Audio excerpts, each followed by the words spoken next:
You know, for over a decade, we've all talked about Breaking Bad as this incredible story of a good man's tragic downfall. But what if I told you that the entire premise, the very thing we all believe about the show, is actually built on a brilliant, masterful lie? Seriously, think about that. What if the writers were playing a long con on us, the audience? They crafted a story so convincing that we all bought into a deception from the very first episode. Today, we're going to pull on that one thread and watch the whole story unravel into something way darker and, honestly, a whole lot more interesting. And there it is, the big one. The noble lie that we all used to justify what we were seeing. This was Walter White's go-to line, his personal mantra, and the shield he held up to hide what was really going on inside. I mean, this was the hook that got us all, right? A dying, mild-mannered chemistry teacher backed into a corner, forced to do terrible things just to make sure his wife and kids were okay. It's sympathetic, it's almost heroic. And, as we're about to see, it's completely not true. We heard him say this, or something like it, over and over again. He sold that line to Skylar, he sold it to Jesse, and you know what? He sold it to himself. And for the longest time, we all bought it, hook, line, and sinker. But the proof that it was a lie, it was right there, right from the very beginning. That's because before he ever cooked one single crystal, before he even came up with the name Heisenberg, Walter White was given a perfect way out. A simple, legal, and totally effective solution to every single one of his problems. This scene is everything. This is the first, and maybe the most important clue the show gives us. See, Walter isn't a man with no options. He is handed a golden ticket on a silver platter, and he throws it away. So the real question is, why? So let's just break this down. The offer was legit, a great job at a company he helped build, amazing health insurance, basically everything he said he wanted for his family. But his pride, his wounded ego over his history with them, just wouldn't let him take it. So he chose crime. Not because he had to, but because his pride demanded it. And this right here, this is the core of it. The story he tells everyone is about selfless sacrifice. But his actions? They tell a very different story, one of pure, selfish pride. Taking their money would have felt like admitting failure, but building a meth empire? While in that world, he was the one in control. He was the king.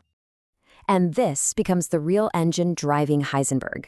From here on out, pretty much every major decision, every time he escalates things, it's not really about getting more money for his family. It's about getting more power and respect for himself. Chills. Right? That's not something a man says when he's trying to protect his family. No, that is the roar of a guy who has finally tasted the power he's been craving his whole life.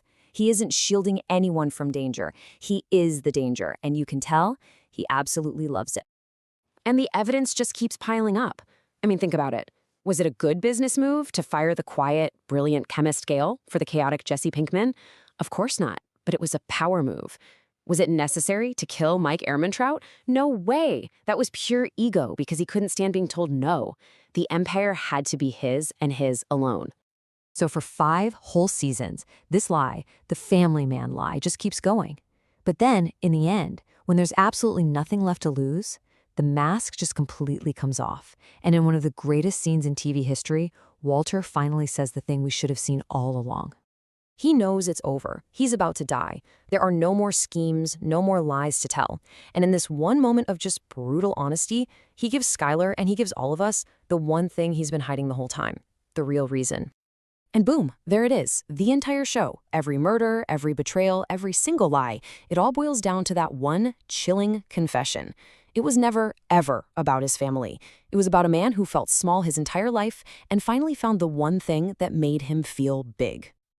Just let that sink in for a second. With that one line, his entire justification for everything he did just turns to dust.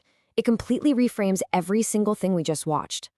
So this makes us look at the title of the show in a totally new light, right? Was this really the story of a man breaking bad? Or was it something else entirely? Let's just say it plainly. The story of Walter White is not a tragedy about a good man corrupted by bad circumstances. That was just the cover story. That was the lie he told himself, and the lie that we all believed. The cancer didn't turn him into a monster. It just gave him the excuse he needed to finally let the monster out. It gave him permission to stop being the meek, overlooked chemistry teacher and finally become the powerful, feared, and respected Heisenberg he always felt he was supposed to be. In a twisted way, it's a story of self-actualization. When you think about it like that, it's a huge shift. He's not a fallen hero. He is a villain who finally found his true calling. If you go back and watch the show again with this in mind, every scene, every decision, it all takes on this new, darker meaning. So, I gotta ask you, does this truth change how you see the whole story?